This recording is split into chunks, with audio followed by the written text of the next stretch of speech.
Hello, hello. Welcome to Mindset to Results.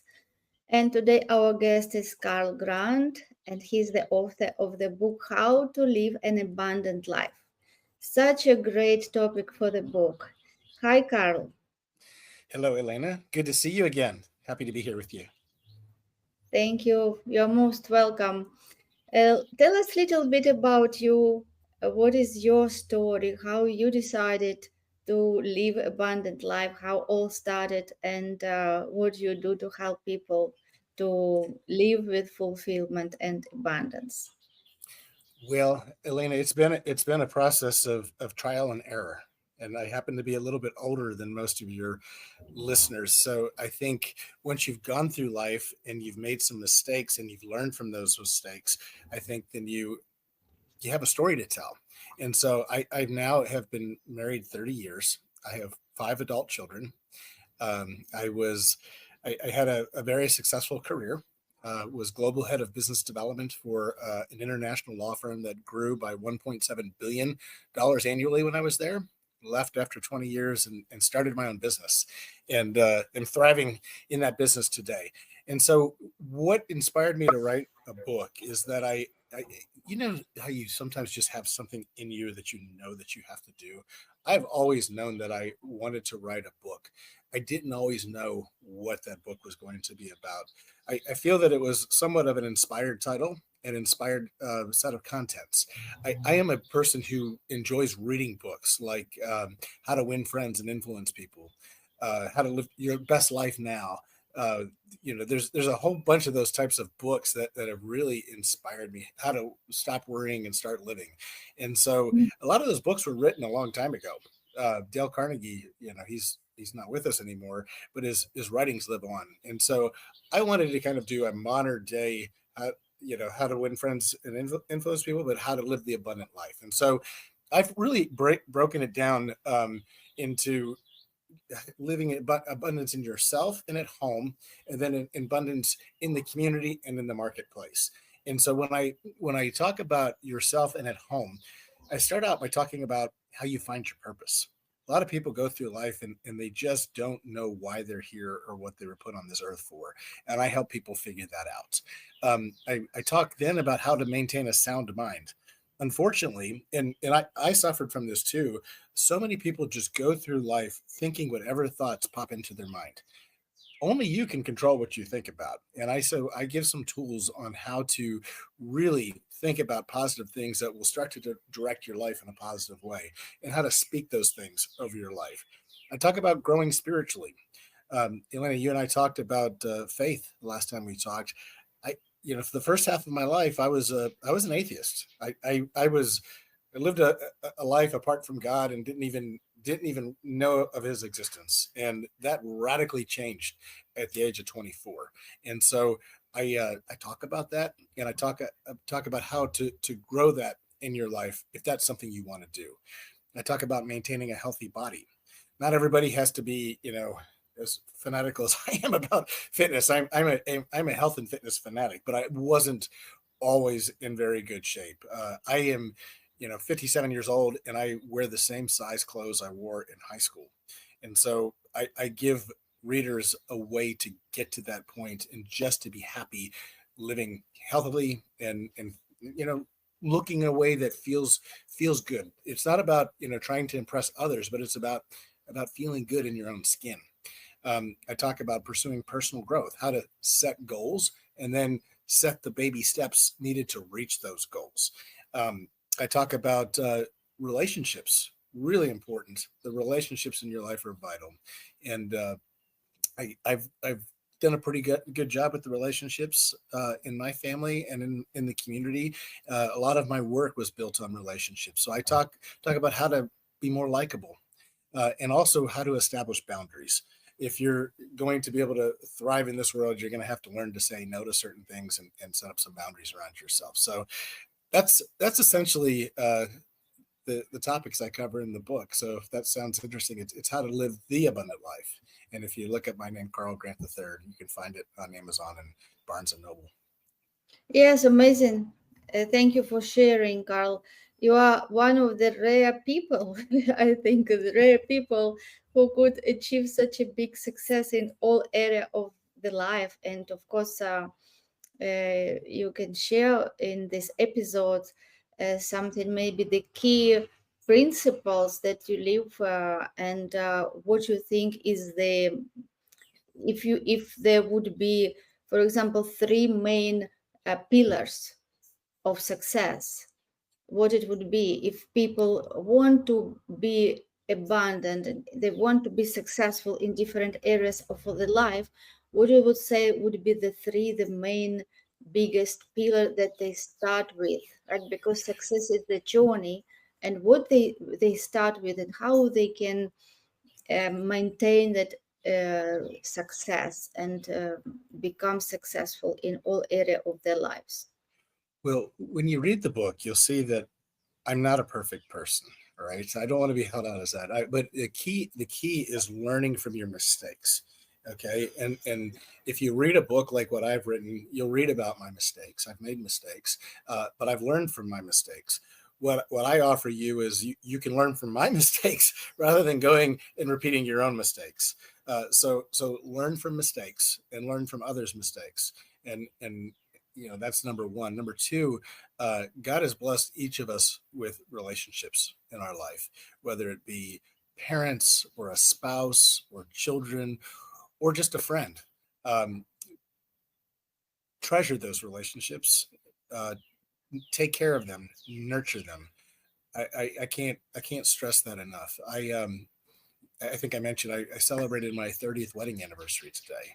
I I have friends who are going through divorces all the time, and I am just so thankful that we've been able to keep our relationship together. And the key to doing that is if you do something, if you're in an argument and you are 2% wrong, apologize for your 2%.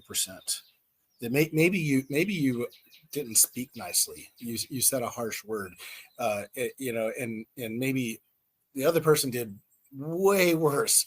You go and apologize for what you're responsible for, and just ask for forgiveness and let it be at that. Don't expect anything in return. The other person, it's on them to deal with their stuff, but don't expect it. Eventually, what I found is eventually the other person comes around, and you can maintain a harmonious life that way. It works really well in a marriage. It can work in other types of relationships too. And then the other thing I would say is nothing's impossible. If you want to do something, set a goal to do it. I wanted to write a book. It looked impossible. The idea of sitting and writing something from front to back, it took me years to do this. I wanted to fly an airplane. I don't have any family members that fly airplanes. It looked impossible. Well, I have my pilot's license. It's not impossible. These goals that you can set for yourself, they look impossible when you set them, but then when you break them down into the pieces needed to get to that end goal, it's not impossible. Mhm. Yes, thank you for sharing. So you mentioned here three pillars.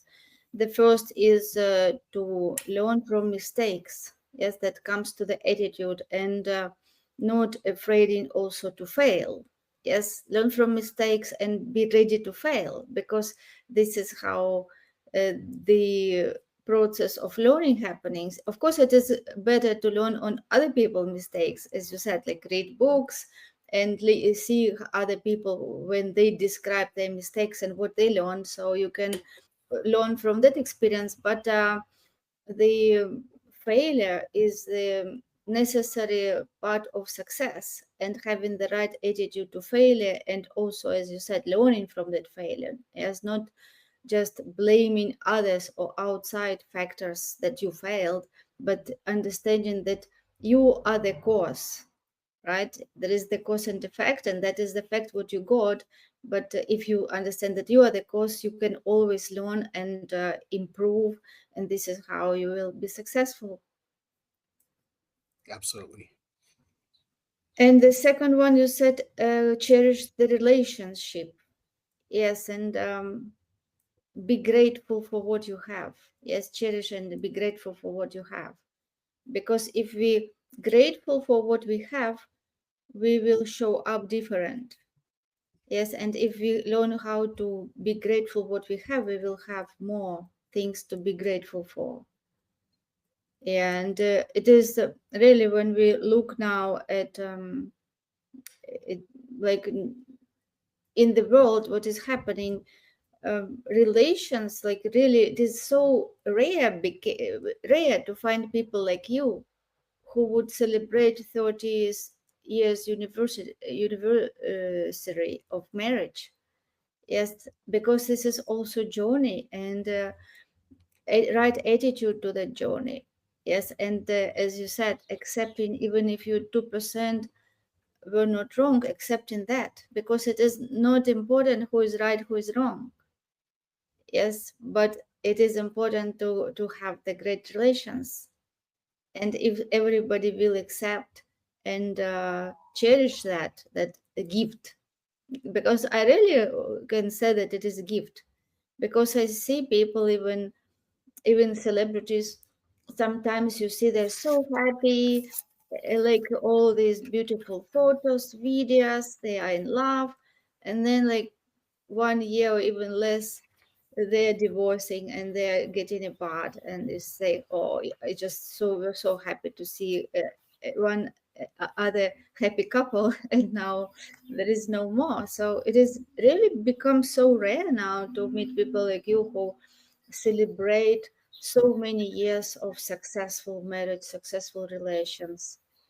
And I think it is good if you write more books even about Well, maybe I tell you what really helped with my relationship. I told you that I was an atheist during the first part of my life. Well, 1 year after I became a believer, I met my wife, and I had made an unusual commitment to God when I came to Him. It was that I was not going to be intimate with a woman until I got married, and so it really changed my approach to meeting a woman. And I met my now wife, and she was a believer as well. And so we both had a long way to grow together, but we both agreed that we were going to pursue a life of faith together.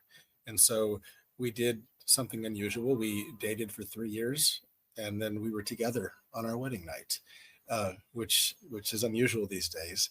And because we had such a commitment to living right before God together, it's it's driven the way we conduct ourselves in our relationship, the way we raised our children, the way we go about doing things. We agree on just about everything because we're both reading from the same book. We do it together every morning, and we pray together every morning. So I think that's very good for a relationship. yes, this is like the three together. Yes, like Yeah, husband, wife, yeah, and God. Three. What is this called in English? Like rope, which is through with three components. It becomes so strong yeah. because It is. mm, We trust each other too. You know, we she knows I wasn't messing around when I met her, and she knows I'm not going to mess around. You know, you know what I mean. It's just it changes the way you look at things and the way you do things. So she has complete trust in me and me and her. yeah, it is another gift. Yes, another gift because this attitude that you can trust the person, it builds the intention for life union. Because you know that you are with this person for all your life, and this is what changes the attitude and how people respond to different situation, and their commitment to solve different challenges, because they know this is my life partner who is for me for all the life. And when this is expectation for that, it affects behavior, it affects commitment, it affects the way how people look at different situations. Absolutely. I couldn't have said it better, Elena. Yes, thank you for sharing. It is definitely very important part, and yeah, we were created to live according to the laws. It is interesting that people don't question physical laws. Yeah, for example, everybody knows that if it is electricity, if they put hand in the socket, they will die, because it is electricity. Or if it is a high building, everybody know that they cannot just neglect physical laws. They cannot just say there is no law and I can just jump from high building like 10 stores. They know that they will die, right? But people neglect spiritual laws, but these are spiritual laws which have the same force as the physical laws, but maybe they are not seen like consequences of breaking those laws. They are not seen immediately. And people think that, oh, like nothing happens, I will do that, nobody knows. Yeah, but everything is written in the book.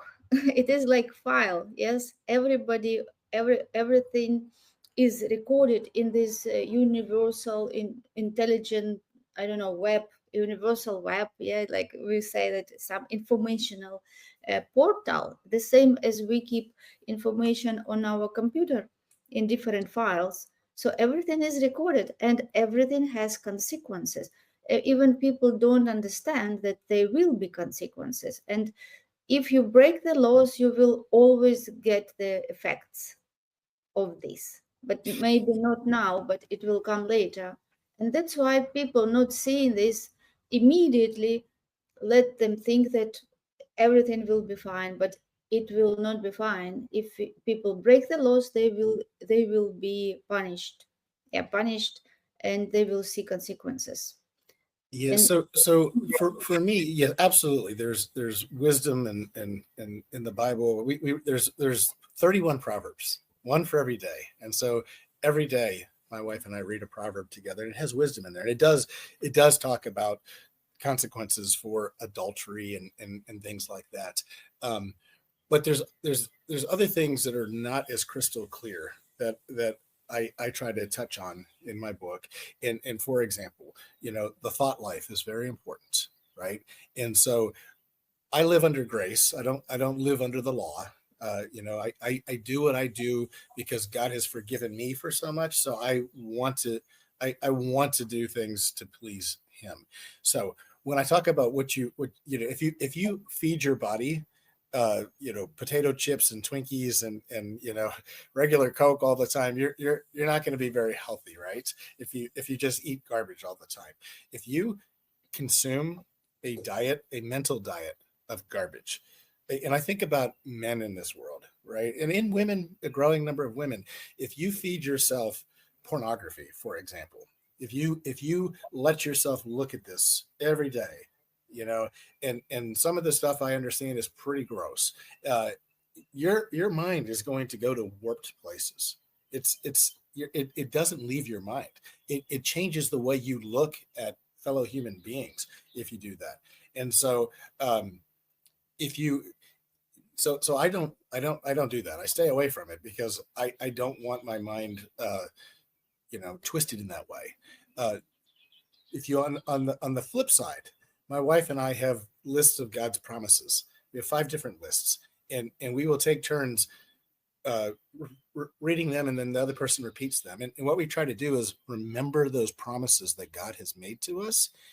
And then we've done them so many times over the past 4 years that they're there in your mind at the ready. And so when you encounter a situation that is challenging, you have the word of God right there in your mind to bring to recall, and you can substitute whatever bad thought that you had with a good thought, or a truthful thought.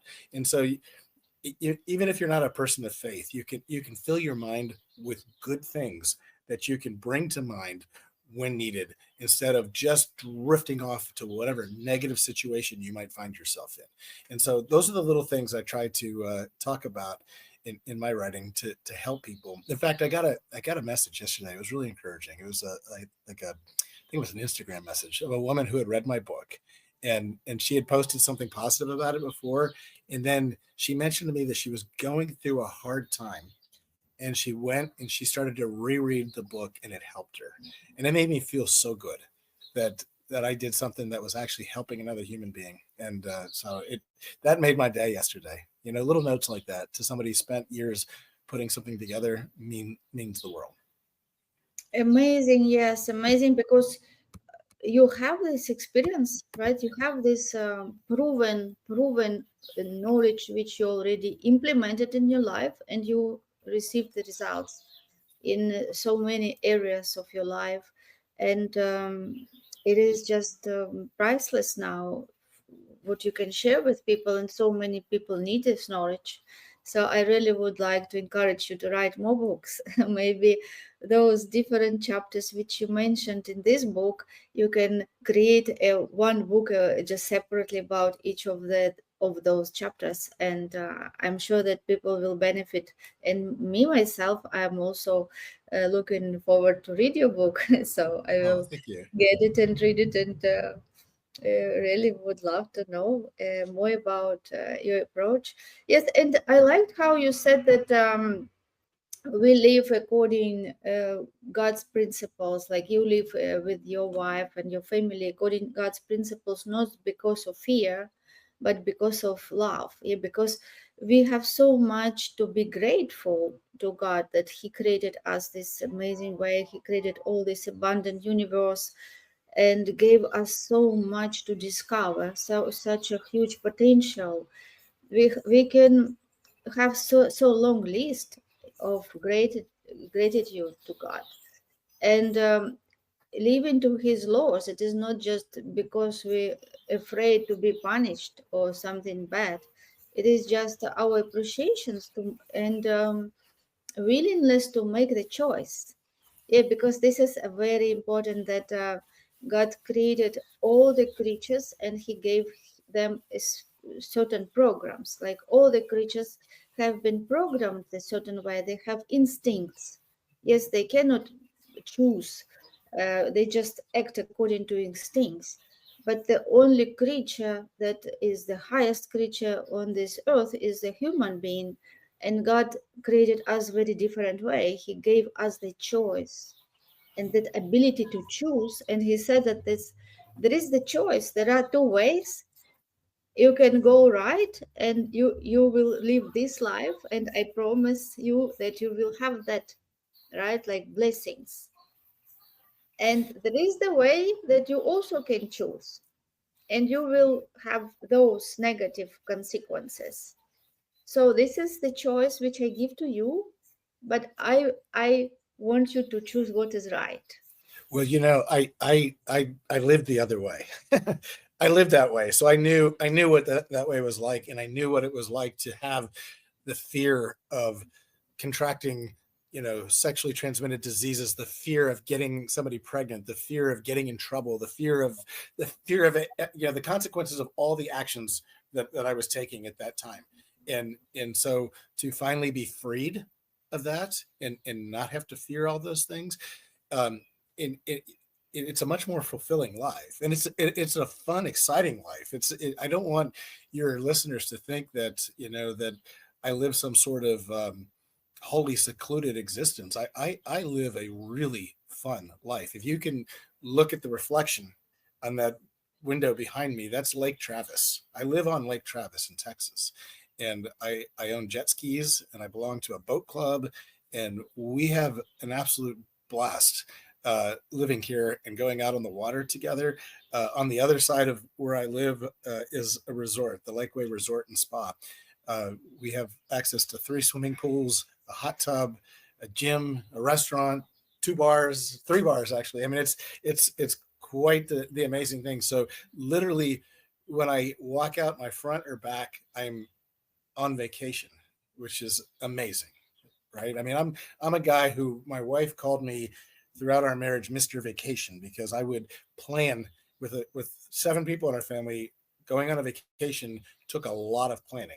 It was like moving a small army to get us places, and we did some of the most amazing things. We would go to visit the Greek islands on, took a cruise. We had to have 3 separate rooms to do that. We've hiked the Grand Canyon. We've hiked Machu Picchu. We've traveled all throughout Europe. We've gotten to do so many things as a family, and so I went from being Mr. Vacation to actually living in a vacation spot. I work a lot, but when I do get to enjoy myself, it's quite fun. And so, if anybody's listening to this and you're thinking, oh, I like watching my pornography, I like doing these things. Like, what are you talking about? I'm just saying there is a fulfilling life on the other side of that stuff. When you're running around being a philanderer and just sleeping with whoever you want to sleep with, it's empty. You wake up the next day empty. When you're married to somebody 30 years and you love that person and you're enjoying the intimacy of that relationship, it's fulfilling. We have a happy life. I enjoy my life so much more today than I did before. And so I'm just saying, when I talk about an abundant life, it's abundant in many ways. I actually, so many people, um, their kids grow up and they turn 18 and they can't get away from their parents fast enough. I moved to Texas from the East Coast. I have 3 of my adult children living here with me right now. Age 20, he's in college, but he's home for the summer. 26 and 28. And my 29-year-old has moved nearby and works with me. I only have one who is an investment banker in New York, and she's chasing her dream. But 4 out of 5 of my kids are here, essentially with me. If my son weren't married, he'd probably be here too. So I'm just saying, you want to be the type of person that you can't get rid of your kids, right? You know, it's quite nice, right? I'd be sad if they were all gone and didn't want to talk to me anymore, which is the case for a lot of people. So abundance in relationships is absolutely precious. Yes, yes. Thank you so much. It is really a fantastic episode, and what we discuss now, I think it is time that people have to reflect. Yes, reflect and think about their lives, and if they don't like the way they live, and think that it can be better way, so the faith and getting spiritual, getting this understanding of the laws and how everything had been created, all the universe has the laws, like everything can be counted, and like we know now, the rocket can be sent to the moon, and we can know the fraction of seconds when it will land. Yes, so everything is by the law, and the same is spiritual laws. If we find them and when we live according to them, it is only for our good. It is Well, only my for good. Elena, my book isn't just for the spiritually minded person. In fact, when I get to this chapter on grow spiritually, I have at the beginning of the chapter, I said, if you're not interested in this, just skip this chapter, right? There's something there for people who haven't gotten there yet in their life spiritually. And so, and interestingly enough, I have a lot of people in the Muslim world that are friends of mine. I've spent a lot of time in the Middle East. They like my book. I mean, it's written from a Christian perspective, but it's done really well over there, and so that's encouraging. So it really resonates with people of all backgrounds and persuasions. Yeah, so if we speak about business, relationship, spirituality, I think that that spirituality will be the main pillar, because it is the way how people think, right? What how they look at choices. Yes, like from what perception you will make decision. So if it is the main pillar, as you said, that before you made it, you decided to do it certain way, right? And your decision was based on your commitment. you Yeah, my choose my what wife is. would have never married me if I was carrying on the way I used to. She wasn't interested in that. And so, if I had met her and you know acted like the old Carl and tried to get my way with her early on, she would have rejected me. That would have been This the end. is exactly this is what I mean, that because you choose that way, this is how you attracted your wife, and this is how your all your life went to that direction. If you didn't make that decision, you would be now in a different place. You would not have this family now, Yeah, yeah. and it would So be it was a 3-year wait, and I've gotten paid back with 30 years of wedded bliss. So it was worth the wait, completely, completely. I know exactly. most people won't do that, but I'm just saying, she respects me more that we did. So Yes, very well. I think that it would be good if we record another episode where we will speak about business. Yeah. oh, I'd be happy to talk. So We haven't even touched on business. I've got lots and lots of things to talk about in business. So you just yes. you just put it on my calendar, and I'll join you again. And Lena, I like talking to you. Yeah, thank you. Yeah, thank you, because you're really such a rare person. I tell this, like, Thank rare you. person in, yeah, there are like diamonds, people like you. And of course, I would like to have more conversations with you, and maybe we can speak about different chapters of your book in different episodes, so just go more deeper about every topic. And I'm sure that people who listen us will enjoy as well as I do our Well, thank conversation. you. All right, we'll book another one, and I'll join you again. I enjoy this. Yes, thank you so much for being guest, amazing guest on our show, and I'm looking forward to meet you again. Okay, thank you, Elena.